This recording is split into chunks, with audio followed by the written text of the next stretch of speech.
దేశంలోని మోడీ ప్రభుత్వం తీసుకొచ్చినటువంటి 4 లేబర్ కోడ్లను గత సంవత్సరం కాలంగా అమల్లోకి తీసుకొద్దామని చెప్పి ప్రయత్నం చేసినటువంటి కోళ్లను కార్మికుల ఉద్యమ ఫలితంగా ఆపుకుంటూ వచ్చినటువంటి లేబర్ కోడ్లను గత మొన్నటి నుండి శనివారం రోజు నుండి అమల్లోకి పూనుకునడం జరిగింది. 21వ తారీఖు నుండి పూనుకునడం జరిగింది.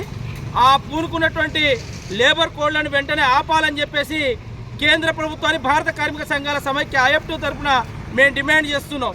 ఎందుకంటే 4 లేబర్ కోడ్ల వలన కార్పొరేట్ శక్తులైనటువంటి వాళ్లకు లాభం చేకూరుతుంది, కార్మికులకు నష్టం జరిగే ప్రమాదం ఉన్నది.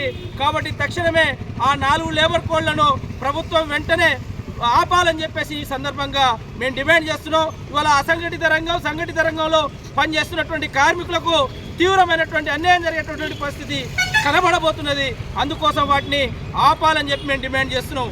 ఈరోజు అదే కాదు, హమాలి సంక్షేమ బోర్డును కూడా ఇవాళ కార్పొరేట్ శక్తులకు అప్పచెప్పడం కోసం పూనుకున్నటువంటి స్థితి కూడా ఇవాళ ఉన్నది.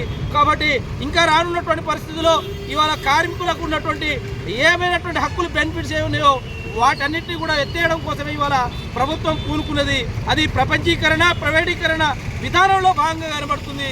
అందుకోసం మోడీ ప్రభుత్వం తీసుకొచ్చినటువంటి ఈ 4 లేబర్ కోడ్లు ఏవైతున్నాయో వాటిని తక్షణమే విరమించుకోవాలని చెప్పేసి, వాటి అమలుకు పూనుకోకూడదని చెప్పేసి ఈ సందర్భంగా మేము డిమాండ్ చేస్తున్నాం.